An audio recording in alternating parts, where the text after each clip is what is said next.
God Mystère, chapitre 1. Love et moi. Le plus ennuyeux dans la vie, c'est ce manque de mémoire générale. Les gens traversent des épopées et ne se souviennent pas réellement des choses, des mots, des gestes, des couleurs, des ondes qui passent. Ils connaissent juste la fin des histoires, jamais le pourquoi. Love, c'est moi. J'ai 26 ans et 2 mois et les yeux ouverts sur le monde, ouverts à en faire peur. On m'appelle Love parce qu'immanquablement les hommes, les femmes aussi, pensent à faire l'amour en me voyant. Moi, je joue là-dessus. Je leur fais miroiter Love pour qu'ils ne devinent pas l'autre, la très grande, la très pure, la très puissante et la très sûre qui se cache à l'intérieur de Love, de l'inoffensive Love.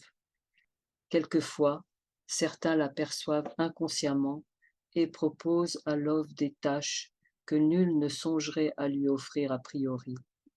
Love cache très bien l'autre. Elle est tout miel, tout sourire, tout amour. Mais de temps en temps, l'autre laisse fuser comme par mégarde une pointe d'ironie brûlante, une conclusion des plus synthétiques pour clore une conversation, un ordre à la cantonade pour démêler une situation. Alors, tout le monde regarde Love étonné. Mais Love n'a pas bougé. Sa peau a des reflets de soie. Elle sourit, tendre énigme. Love ne prend jamais part aux discussions. Son visage interroge. Et les gens pressés parlent d'autre chose, finissent d'avaler leurs pommes sautées, arrosent leur ulcère à l'estomac. Quelle horreur, dit Love. Love m'appartient. Elle est à moi. Je la pénètre tout entière et l'on joue. L'on joue à se jouer des félons. Et ils sont légion. Man, c'est l'homme qui vit avec Love. Avec l'autre aussi. Il les connaît toutes les deux et je crois qu'il les aime autant l'une que l'autre. Man, c'est l'archétype du mâle et avec Love, il forme un couple parfait, sculptural. Il n'est pas une femme qui n'ait rêvé d'être un man. Il émane de lui une telle force ou chaleur que fondent les plus glaciales. C'est tout à fait normal qu'il ait rencontré Love, voir la loi de l'électricité, pôle positif et pôle négatif. Je vous ferai un dessin. Je ne vous décrirai pas la cité sortilège Atalana, lumière de la terre qui brille de 50 années d'avance sur les autres villes. Love habite Nargil, capitale de la République nirgalienne, et voisine ancestrale du royaume bussonique, capitale Libra. Ces deux États appartiennent au continent Atlante et connaissent un développement proche de votre monde actuel. Aujourd'hui, je me sers de l'auteur pour vous transmettre dans votre langue ce témoignage du temps où Man et moi n'avions pas encore détruit l'Atlantide par nos découvertes. Lundi, jour de repos. C'est idiot. Il faut quand même se lever et après 2 ans de travail, la direction bussonique de Love se déplace pour la rencontrer. C'est l'autre qui pousse Love à mettre sa robe des grands jours au décolleté provoquant. Et Love se sent femme, super femme. Après tout, qu'est-ce que tu crains, dit l'autre. On ne peut que te féliciter. Et quoi qu'il arrive, en septembre, tu te consacres à tes œuvres. 15 heures. 2 hommes qui reçoivent Love comme de la poudre aux yeux. Je les guide à travers le dédale des couloirs. Je leur parle dans leur langue. Je vous attends depuis 2 ans, dit Love. Vous êtes la première de nos démonstratrices à l'étranger à laquelle nous rendons visite. Vous faites plus de chiffres que notre point de vente d'Atalana. Nous voulons développer notre marché en Nirgali. Pouvez-vous nous y aider?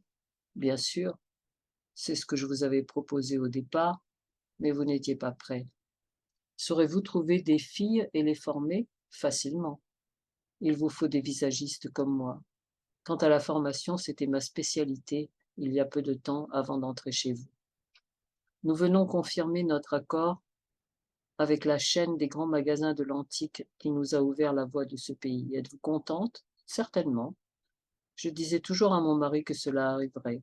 Que fait votre mari? Il est comédien. Il rentre très tard le soir après le spectacle. Je ne dors presque jamais. Que faites-vous en attendant? Souffle le plus grand des deux. Love éclate de rire. 19 heures. Man, devine qui tu as devant toi. Dis-moi, la future directrice de Fives pour la Nirgali. Man la fait tourner dans ses bras. Tu vois, quand je t'affirmais que nous sommes protégés, tu vas enfin quitter ton stand de l'antique et pouvoir t'occuper de toi et de tes chansons. Tu rigoles? Je vais sûrement avoir plus à faire, mais je serai libre de m'organiser comme je veux. Ne dis rien à personne avant le début des opérations.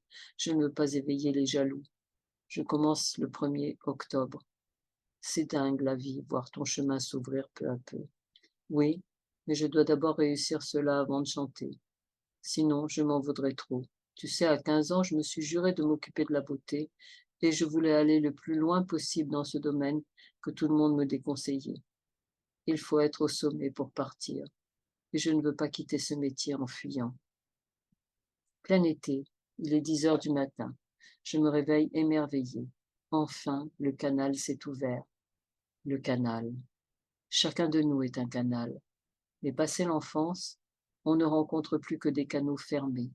C'est bête un canal bouché, c'est sale aussi, forcément. Pour recevoir la puissance cosmique et les messages de la subconscience universelle, il faut ouvrir ce canal. Cela vient un jour, si l'on guette le déclic. Je me souviens. Hier, Men n'a pas dormi chez moi, il est parti voir son fils. Je me souviens. La nuit, ces frissons de terreur sans raison. Dans mon lit, la couverture sur la tête, je n'osais plus bouger d'un millimètre. Je sentais tant de monde dans la pièce, et cette voix qui claironnait en riant dans mon crâne. N'aie pas peur, tu crées cela toute seule. Alors les frissons courants électriques ont repris leur ascension. Il y eut en moi une explosion, puis plus rien, juste un sommeil ambigu, actif. Ce matin, une main invisible vient de tracer en lettres d'or sous mes paupières les mots suivants. 3 septembre. L'autre traduit. Voici le premier rendez-vous, peut-être la première clé. Un jour, on se rend compte que l'on est soi-même l'objet d'une expérience. Love n'est plus qu'attente. Avec Man, je décide de partir au soleil de ce pays que j'ai quitté à 13 ans, il y a 13 ans.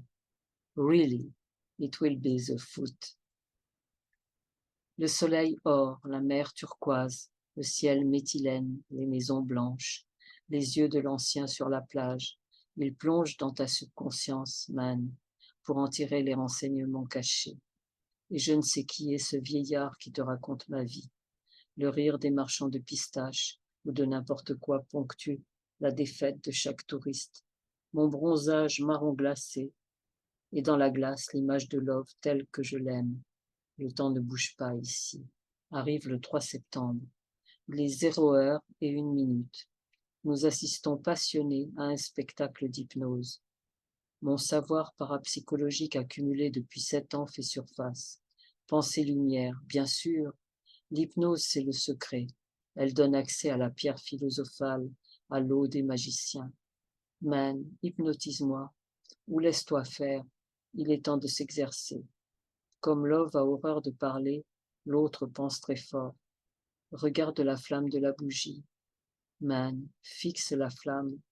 Tes yeux commencent à larmoyer. Tes yeux se ferment, tu as sommeil. Dors, dors. Tu n'entends pas le bruit dehors. Tu seras réveillé demain à 8 heures par les grelots de la charrette du lait. Demain, tu te réveilleras rafraîchi. Love n'a pas ouvert la bouche, pourtant Man a fait ce que j'attendais. La pensée de l'autre serait-elle donc si forte? Elle a poussé entre les chevriers, à l'abri des jolis abricotiers. Sa présence la rendait usuelle et cruelle. Elle éclairait sa beauté virginale d'une vêture de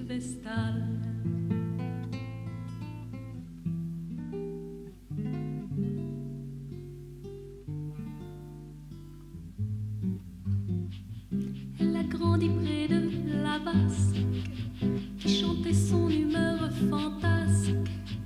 Et l'on ne comptait plus nos frasques pour elle, pour elle, pour elle.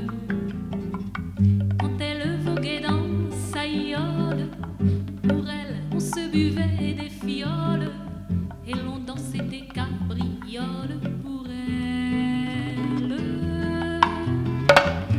Elle a poussé comme du vif argent. Jamais, jamais ne l'atteindra le temps. Depuis toujours, je la vois qui m'inonde de ses ondes. Finalement, quand elle me taraude, c'est pour que j'écrive ses oses.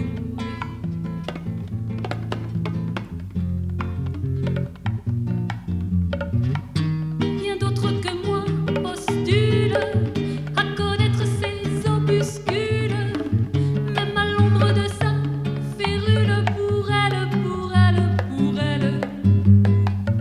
Amoureux de ses sons cristallins, de son comportement sibyllin, de sa peau au reflet corallin, pour elle. Elle a poussé entre les chevriers, à l'abri des jolis abricotiers. Sa présence la rendait usuelle et cruelle. Elle éclairait sa beauté virginale d'une vêture de vestale. Elle a poussé comme du vif argent. Jamais, jamais ne l'atteindra le temps. Depuis toujours, je la vois qui m'inonde de ses ondes. Finalement, quand elle me taraude, et c'est pour que j'écrive ces